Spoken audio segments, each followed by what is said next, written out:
Welcome back to another episode of Marketing Girly by Sky Society. Today I am chatting with Cassie Capuozzo. She is the head of PR and partnerships at Nadine Merabi, a global fashion and occasion wear brand, and she's previously been at PLT, Misguided, The Hut Group, and Google. Welcome, Cassie.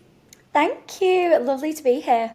So excited to talk with you and talk about all of your experience within fashion and beauty, starting in tech, going into fashion and beauty and social influence and marketing. You've had quite the career and quite the array of experiences. But before we jump into all of that, can you tell me a little bit about who you are and what you do?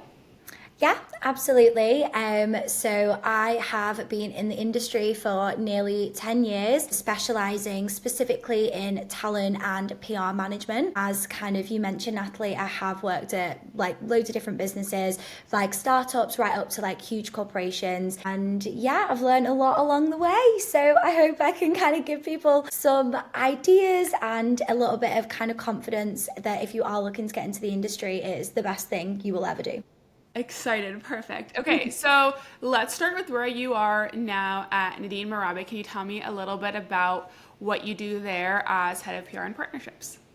Yep, absolutely. So my kind of day to day is, managing a team of amazing girls that are working with multiple talent of all sizes, of, mainly in like the fashion space, but looking at kind of other industries and kind of interests that we can tap into that would be relevant for our customer. We work with talent on like a gifted basis, on a paid basis, kind of all the way through kind of what you would assume like influencer marketing would entail.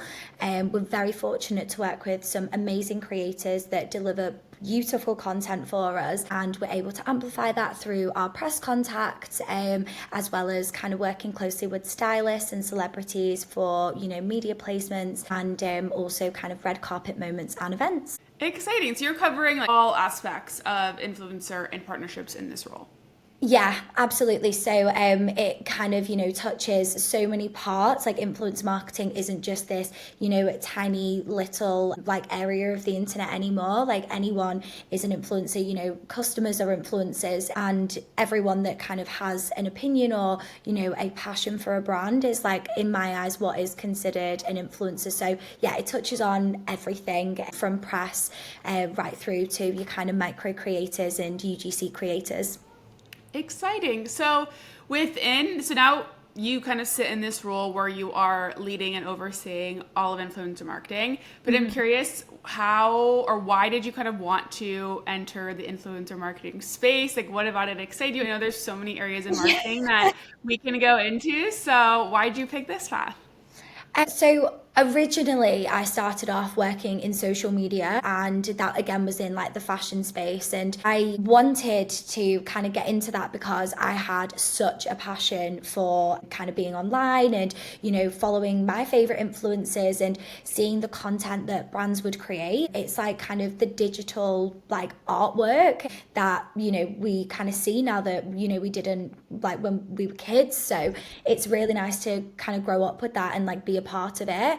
I always like had such an interest in fashion and beauty, and I could see loads of people that were working in the role that like I'm in now, and I would dream of being here, just being able to be like super well connected with like-minded people and talent in the space, and I really wanted to be a part of it. It is like a really like cliche thing to say, but I was always on my phone. I was always looking at kind of what like other people were doing, and always like scouring people's outfits, and I thought like, let me make some money from this and go and work for someone and do this and get a salary from it. So yeah, I think it was just that kind of desire and passion to want to be a part of a conversation, but through a brand's eyes. So yeah, that's why I decided to get into it. I love that. And then how about since you have now, like you mentioned, almost 10 years of experience in fashion and beauty influencer marketing, from when you started till now, just because I know the fashion landscape has changed, the influencer marketing landscape has changed, what are some of the biggest changes you've noticed throughout the past 10 years within your industry? I would probably say that, especially like with influence marketing in general, the again, like the kind of perception of like what an influencer is has changed, and I think for the better.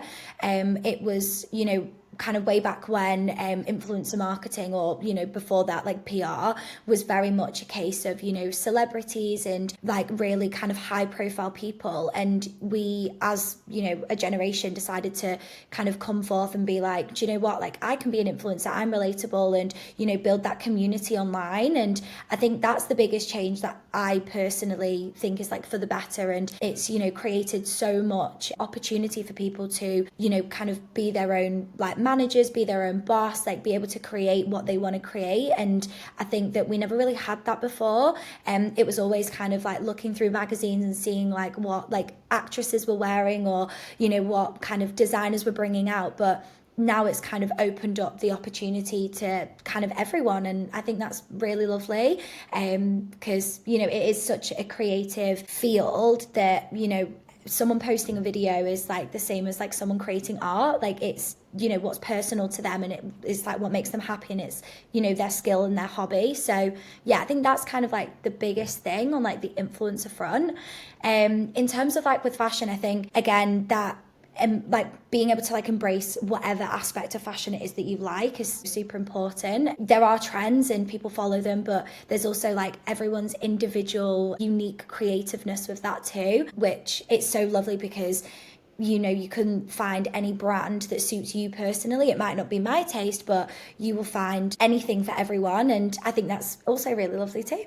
Yeah, I definitely can see the changes in influencer marketing that you're mentioning, where it's like, I think this has also been an interesting conversation in the influencer space, where now everybody really can be an influencer. It's super accessible, and I think even the rise of TikTok made it even more accessible, because Instagram had placed such an emphasis on curated aesthetic content that maybe seemed a little bit unattainable for some people, versus TikTok really valued the random person like filming in their bedroom, in their bed, or like didn't need to be really high quality. So I think that even accelerated that trend that we were saying of like anybody really can be an influencer. And I think even some of the influencers that you follow on TikTok now, like, were just the most ordinary people just posting content, and you've gotten to see them like grow and just build massive platforms. I'm curious now, within your role doing influencer marketing, a huge part of your job, I imagine, is selecting influencers to partner with, and now going into the fact that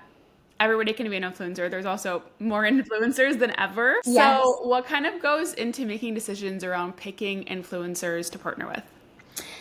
I think, I mean, this obviously varies like brand to brand and like expert to expert. I think for me, like what I've always said to like my team when they are selecting talent to work with, and also when I'm looking for the appropriate talent for certain activations, is, you know, what feels the most organic, what feels right. As you said, there are so many influencers now and so many types of creators. There, as much as there's like, you know, more choice, it also can be slightly difficult because there are always like certain amounts of people that are constantly, because they're so big, they're used by so many different brands. And for me, authenticity is the most important thing for any strategy. You need to do what is right for you. And, you know, there will be talent that have that affinity with loads of different brands, but kind of understanding who it is that speaks to your customer specifically, not speaks to everyone's customer, I think is super important. So yeah, just looking at who our customers are engaging with online, and you know, figuring out who is the best person to tell the brand story that you want them to tell. Because, you know, in fashion, as I said before, like not every design is everyone's favorite thing, but if there's a dress or, you know, kind of outfit that I know would really suit like that specific person, we try to make it as tailored as possible, because we do want to make that organic connection and create as much authenticity with not only our customers but with the talents you know, following as well. We want it to look like natural and organic. We don't want it to feel forced, which sometimes, like, I've seen it when I've looked at certain campaigns from brands and I'm like, that is such a weird connection, like what has been the interest with that? But yeah, I think just like really understanding like who it is that your customer wants to hear, and who like what have got the opportunity to develop into being a customer for you. I think that's also super important. And then one of the things you kind of also had mentioned is you work with influencers in different capacities, right? It could be that you pay an influencer to do a video. It could be that you're doing a gifted campaign. I'm curious when it comes to mailers. I feel like mailers is another strategy that I feel like has really, really taken off in the past couple of years. Can you speak to like what that looks like on the influencer manager side? Because I think as consumers, we see like, oh, our influencers get PR boxes. Like that's so cool. But like obviously you guys as a brand can't send out mailers to everybody. And Yeah. also like I'm just, and it's also not a guarantee, right, that the influencer posts. So I'm just curious for those of us who like don't at all know what that looks like, but we see influencers get PR packages. What does that look like on the brand side? Yeah, absolutely. And I think there is quite a big, I wouldn't want to say stigma, but there is that feeling like even as, a customer myself, like I don't get, like I'm not an influencer, like I don't get PR packages like turning up in the door, but I think what the essence of like gifting and mailers is, it's about getting your product in front of the right people. And again, it stems from when you would gift press, like it is the opportunity for that person, especially with like online businesses, which the majority of my experience has been with kind of e-commerce retail. It is very hard, especially when like you don't have stores, to physically get someone to see what that product looks like. And with customers, they buy it, they enjoy that experience. And in influencer marketing, it's quite difficult because you want to provide that opportunity for them. So that's why events are super important, and having stores and being able to invite talent down to kind of like see that product in real life is super important. So it is that feeling of like not saying that influencers receiving PR packages is the be all and end all, but it is a really great opportunity to build that relationship with someone rather than just it being online or feeling like you're just paying someone. When you send gifting, it is super important for them to fall in love with the brand at like the first kind of parcel, and that's kind of what mailers are to me. And to a lot of brands, I think there are some like amazing like mailers that I've seen from amazing beauty brands and like fashion brands as well. Like they really, make it such a big moment. But I think like the complete core of it is just to give that talent the opportunity to feel the product and like understand the brand and kind of get that feeling of, right, this is what I'm going to fall in love with. So yeah. And then do brands like, do you guys just like pick a list of influencers and send them products, or do the influencers have to opt in to receiving the mailer? So it's kind of like a bit of both. Like as I said previously, like if there's a certain style, or again when I was working in beauty, if we had like a big launch that we really wanted to kind of make noise about and we wanted to offer it up to talent that we wanted to work with, we would kind of look and find, and there's so many amazing tools now where it's almost like databases of like talent that you can kind of find and outreach to. But a lot of like where I am now currently, having like such a strong and identifiable brand, it's so lovely to have talent kind of come to you and be like, I really want to work with you, getting gifted this product, like I will love to share it with people, I want to wear it for this event that I'm going to. It is like a mix of both, and it is very lovely getting like inbound requests as well. And them putting themselves forward, because it really shows like the love for the brand. And again, going back to that authenticity, there's nothing more authentic than kind of someone reaching out to a brand and being like, hey, I love you, I want to work with you. I know people can feel uncomfortable, and I've spoken to like a few influencers at like events previously, and like some are like my friends now, and they always say like, oh, I feel so awkward, I feel like I don't know what to do. But there's, as we said before, there's so many talent out there, and we can't get through to everyone. So yeah, shoot your shot. If you want to work with a brand, like definitely just reach out. Like I will be receiving your email, so Address them to Cassie. Okay, super interesting to hear. So I want to jump back a little bit because I know you've niched down into partnerships, influencer marketing right now, and you've got an incredible role and an incredible title. But what are I'm kind of going to rewind a lot because there's this one role on your job, your LinkedIn I want to talk about, which is being a social media and digital marketing apprentice at Google. And obviously now we know you as influencer marketing in fashion. So a yeah. little bit far away. So can you talk to us about this first experience with your career? Yes, absolutely. I think it's so funny because I know that a lot of people, again, it sounds like very cliche that it's like, you finish school and you don't want to go to like university or college and you just don't really know what you want to do. And, I actually was like, when I was finishing school, I was due to go to university or college and I was going to study criminology. So I was going to Really? Criminology? Why criminology? I just have always like loved I sound like I sound crazy, but I've always like loved the kind of like forensic and like kind of understanding the mind and understanding crime scenes, and like crime has always been like a little kind of side passion of mine. Oh my gosh, I love this. Yes, I know, like, my favorite show is Criminal Minds, so I I think love that's Criminal Minds too. so good. Incredible. So yeah, so I always kind of like had that interest, and everyone always says to you to study something that you have an interest in. So, I was kind of looking a lot, and that was the one thing that I thought, if I am going to go and, do a degree, this would be something that I know that I would have a passion in and be interested in. And again, I don't know what it's like in the US, but in the UK you have to like obviously apply for loans and ensure that you can kind of cover like your tuition and everything.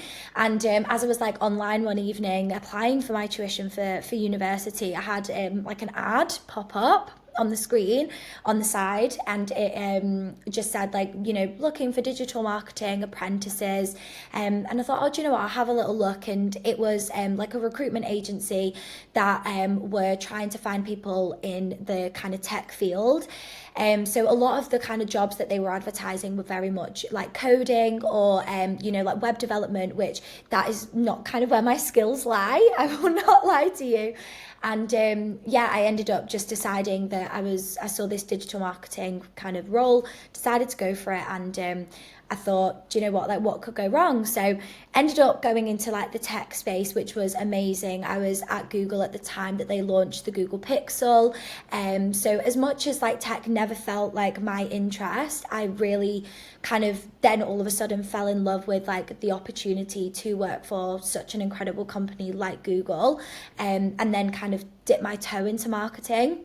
So that's where like my kind of interest started with influencer marketing, because I was working with talent for events and again gifting the new kind of Google Pixel. But then from there I realized that I my passion has always been kind of fashion and beauty, and everything that I've always was looking at like in my spare time, like looking through magazines, and everything was always like, oh, when's fashion week, and really kind of having that affiliation with that as I was kind of growing up to like my late teens, early 20s. So I kind of went through like so many different phases, and I kind of realized that like once I left Google, because I was only there for a year, once I left, I ended up getting a job in like a UK high street fashion brand, and I really enjoyed working with trends and working with more of like the kind of creativeness behind like designs and storytelling through product, and kind of being able to work with talent and piecing together outfits like at the same time. It just felt more me. So kind of speared on from there, and have always kind of stayed in fashion and dabbled in beauty before, but ended up back in fashion again. I'll always be here now. So yeah, it's good to try different things, and I'm glad that I did have that kind of tech experience, and also that beauty experience. But you always gravitate back to what you have that key interest in, and it just has always been fashion for me. Did you end up still getting that degree in criminology? No, no, I didn't. Gosh, time just flies, and I loved working, and I think that some people are studiers, and I'm just not one of those people. I need that real life experience. So yeah, never got that university degree, but I think I'm doing okay for myself. So Absolutely. Oh my gosh. I'm just imagining like, could there be influencer marketing in the criminology somehow? my God, that would be too good. I'd find them. If there was Yes. anyone else to find them, it would be me. Okay, wait. Can you also speak to that about being in a corporate career and not having a traditional university degree? Yeah, absolutely. So I think in like previous roles where I've done panel talks and, tried to kind of support people throughout their career and, anyone that is really interested in getting into this space. But, I know marketing degrees are, incredible to have. And I'm not saying that there is one right way or wrong way to do this. But what I have always kind of felt is that experience is everything. So, I am very grateful for the opportunities that I've been able to have and, the learning that I have done. Employers do see that as extremely valuable. So just because you don't go to university and do, like fashion marketing or marketing in general, it doesn't mean that you can't end up where you want to end up. Obviously, it's very different to being a doctor. You do need to go to college to study to become a doctor. But I never felt like it held me back by not having my degree. And I've worked with so many amazing people in the industry that are in the same position as myself that don't have a degree, and it is extremely valuable. Your experience is extremely valuable. So yeah, don't feel like you have to do it. I know that a lot of employers do value experience over everything as well. So it just kind of depends what's right for you, I think. Yeah, and I think hearing your side of it, like you said, like there's no right, wrong path. Like Yeah. people have no degrees, people have undergrad, some have masters and advanced, and like I think Yeah. one of the beautiful things about marketing is that you don't need to have a degree in marketing to be in marketing. I've interviewed so many guests, even if you had done a criminology degree, Yes, like you still could have ended up in marketing. exactly. I think that's one of the incredible things, but I always preach the same thing, that experience is really what matters. And I think especially in an era where getting a degree has become more accessible, and I think there's some stat now, like, women are more likely to even get degrees than men now, and a lot of people applying to jobs have a college degree. And so when an employer is looking at your application materials, looking at your resume, like it doesn't mean a lot to them anymore. I think especially in marketing, they really want to see what you've done, and I think that matters a lot more. So getting that experience really, really is, I think, what employers, and I'm sure your perspective as well, is really what employers value. Yeah, absolutely. I think it's, as we said, there is no right or wrong way of doing it, but I don't want people to feel as if because they didn't go to university to study marketing that they will be held back. I know, as I said before, there are a lot of kind of careers out there where you do need to kind of have that degree, that master's, but the beauty of marketing is that it's constantly evolving and you can always learn. There is always so much to learn in this area, and it doesn't kind of hold you back if you don't have the kind of what some people would see like the necessary qualifications. So yeah, it is really nice. Have you ever been asked in an interview about not having a degree? Yes, I have. When I was very junior, not so much anymore now, just with all the kind of like the stories that I would tell them in my interviews about things that I've done. But very when I was very junior, it would always come up because the natural progression is, you finish school, you go to get the degree. Like that is kind of, I think, maybe not so much now anymore because there is more kind of like vocational opportunities that you can do instead to still learn without it being necessarily a degree. But I would always get asked like kind of why I didn't go rather than kind of what I've done instead. So, it is hard, and I think maybe not so much now, but at the time there was a bit of a stigma between, why didn't you go to university, and like, do you not think you could do it? And that's absolutely not the case. Like, anyone can do anything they put their mind to, and I definitely could have gone to university, but I'm really glad that I didn't because, those 3 years that I would have been studying for my degree, I had real world experience in an industry that excites me and motivates me, and everything that I did has led me to this point. So it was just the right thing for me, and that's kind of what I would tell them in an interview process. So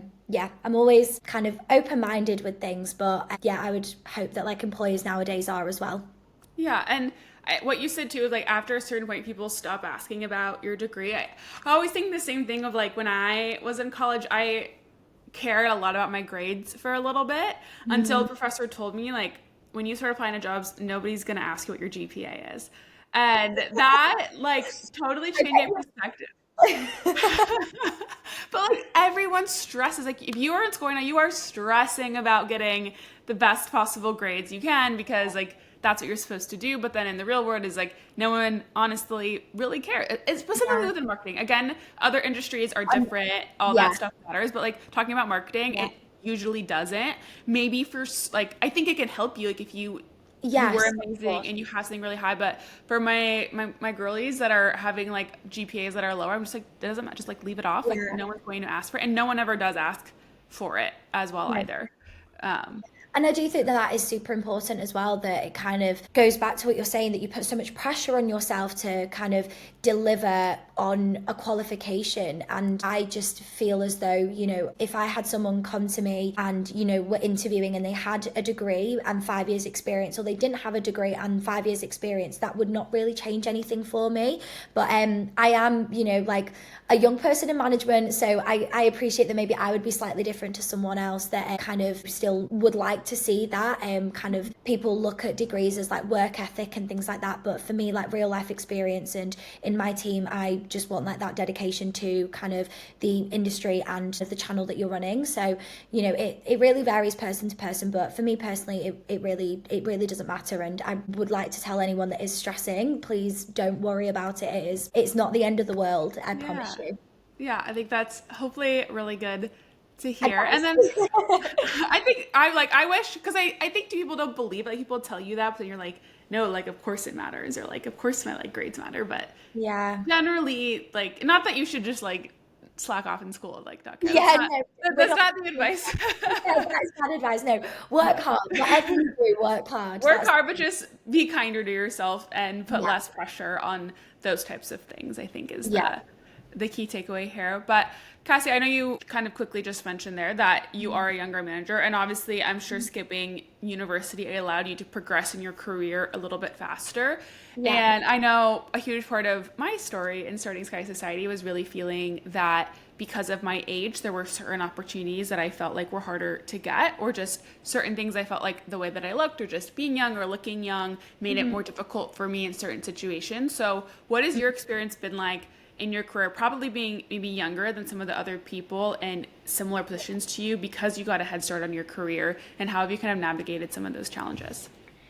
Yeah, I think it's quite a tough one because it kind of goes back to what we were saying before, that it was something that was really kind of prominent at the start of my career and now not so much. Like now in my current role, I have got an incredible, like she is an incredible boss that, you know, has never like once throughout like interview processes or, you know, even just like day-to-day interactions with each other, like I've never felt any kind of like restraint in terms of like my age. It's always been about my experience, and you know, she trusts me and my experience to kind of deliver. I think when I had like more kind of junior manager positions, there was always that like underlying feeling with kind of previous roles where it was like, oh, but you're only X age, like you don't need the next thing. Or it's like, oh, you know, you could get a promotion, but other people your age aren't getting those promotions. So it has been something that has kind of followed me up until, you know, the past couple of years. But, you know, I really think that,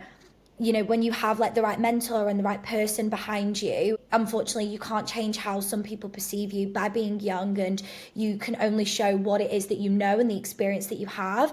But you know, you wouldn't really want to work for those people anyway if they were kind of underestimating you and, you know, holding you back because, oh well, like you don't need to be at that stage just yet because other people aren't there yet. I would just say don't work with them, because that will be a constant feeling that you'll have. And that's unfortunately, previously in my career, I have had that feeling where it's like, oh, you should be so grateful at your age you're earning this amount of money or you're this title.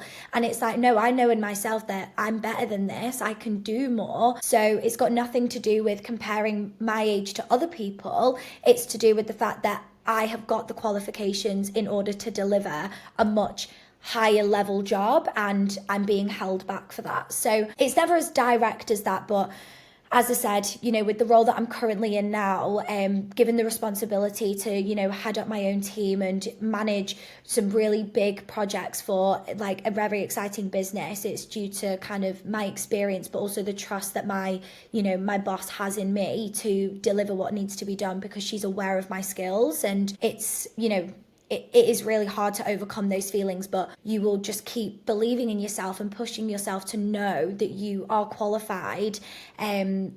and someone will see you and back you. And I think that's the thing, like it's nice having other people in the industry that kind of see that in yourself and support you, and whether that be a mentor, your boss, a colleague. It has been hard to overcome, but I'm in a much better place now, and I do think a lot of people will probably go through that in their experience, but you just got to keep persevering and like block out that noise, because that's their own insecurities. That's because they don't believe that they're far enough in their life. It doesn't have anything to do with you. Obviously there's always constructive feedback in terms of if you can't deliver on something, they will provide you with, you know, a framework on how to, but you know, being, as I said, a young manager, I have felt that people have underestimated me, and if anyone's going through that as well, just back yourself 100%, because you do know how good you are. Just don't let other people's kind of like noise interfere with that.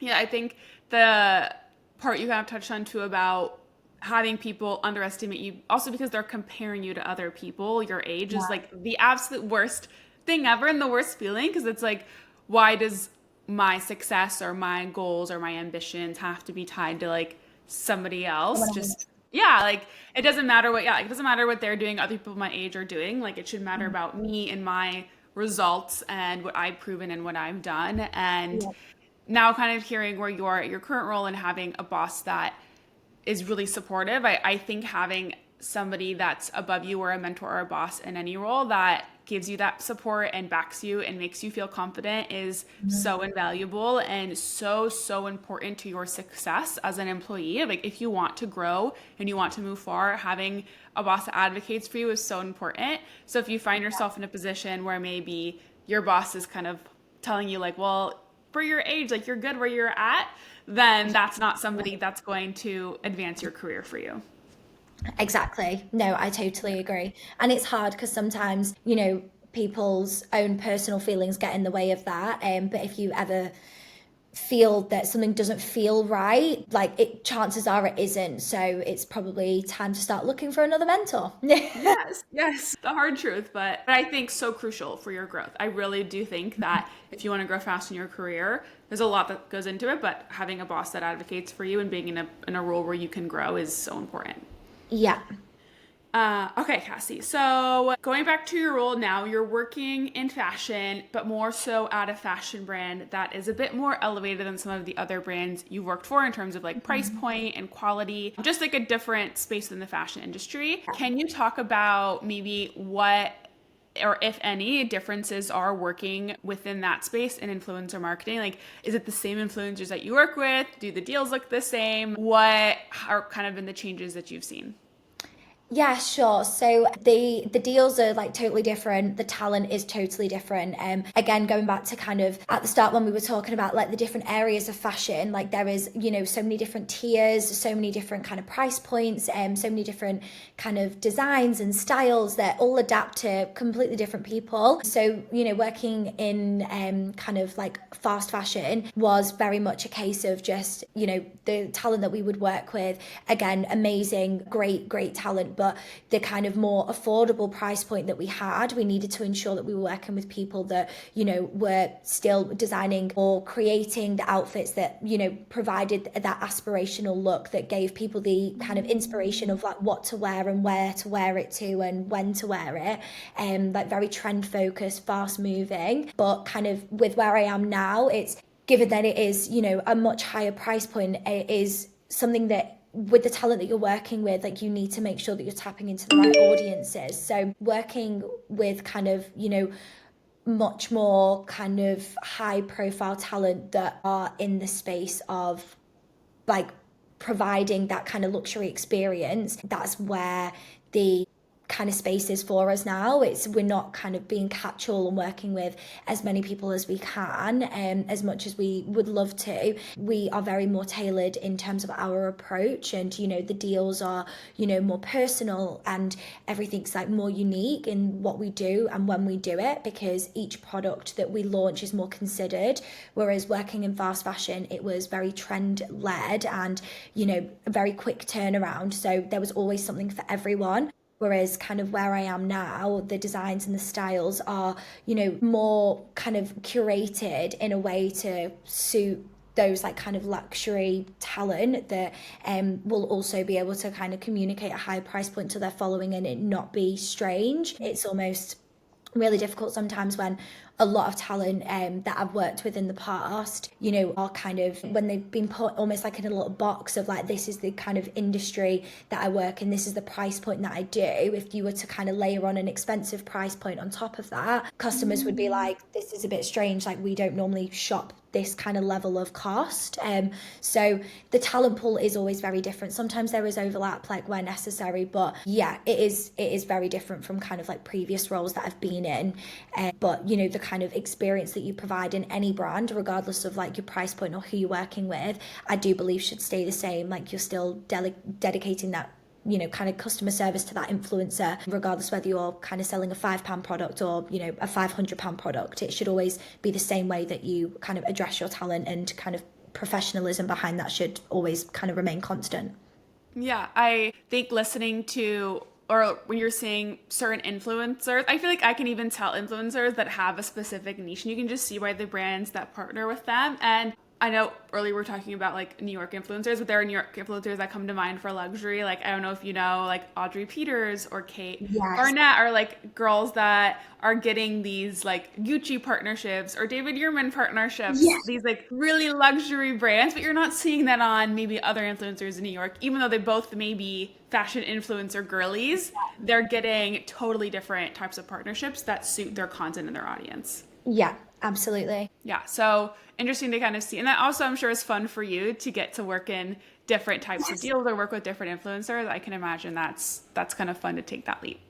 Yes, absolutely it is. It just kind of opens you up to another pool of people that like you've not even got a chance to meet yet. So yeah, it is lovely. Exciting. What we kind of talked about some of the changes you've seen in influencer marketing over the past couple of years. So what are some trends that you are starting to notice, or things that you think you're keeping an eye on or you're watching that you think might be big trends in the next couple of years?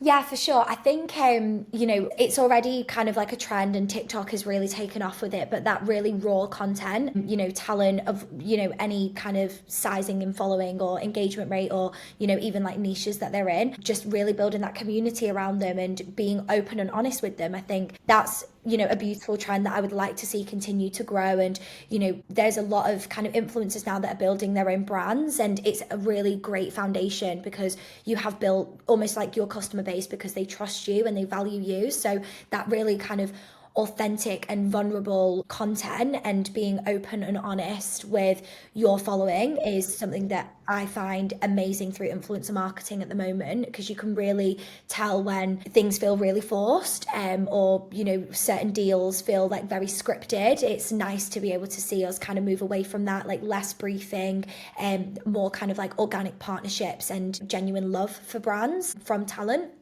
And as I said, like TikTok's only going to get bigger, hopefully. So it gives more voices a chance to be heard as well, which kind of opens up the pool of people to work with from like a brand perspective. I also think, kind of touching on there just briefly, but that community from a brand point of view, community is huge. We are seeing it all the time at the moment. Like beauty brand Refi do it very well, where you know, they did, instead of like an influencer trip, they did a community trip where they took their top performing customers with them, or top purchase customers with them, to give them like a full-on experience like what influencers would have. We did an event at Nadine Merabi a couple of weeks ago for International Women's Day, where we invited customers to store to celebrate International Women's Day. And there is no better feeling than, you know, being face to face with your customer, seeing them in the product that you're selling, and it just provides a whole other level of like influencer marketing. Because as I said kind of at the start, when we were chatting, influencers aren't just kind of celebrities you see in magazines anymore. They can be, you know,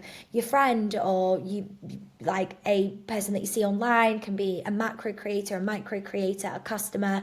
Like anyone's an influencer now, and I really want to keep that going.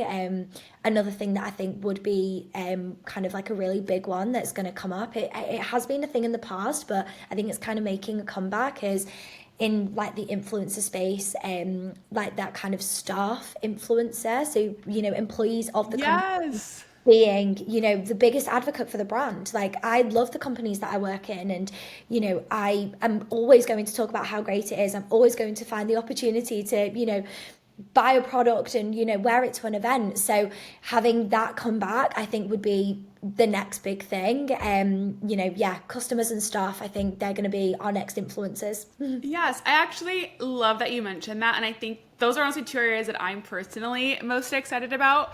And I feel like we've been starting to see, like, I think after the Tarte influencer trip, that really like stirred up some unrest among Yeah. consumers of being like, you're spoiling these, like sometimes too, like the same influencers were saying like these big influencers really get treated like royalty, and like consumers like wanting to also be able to like be a part of that and experience that. So it's really, really cool and really special when we get to see brands like also involve their customer and do those types, create those types of experiences for their community, and really focus on community building. I think is, like you mentioned, I think is going to be a huge thing we're going to start to see more of.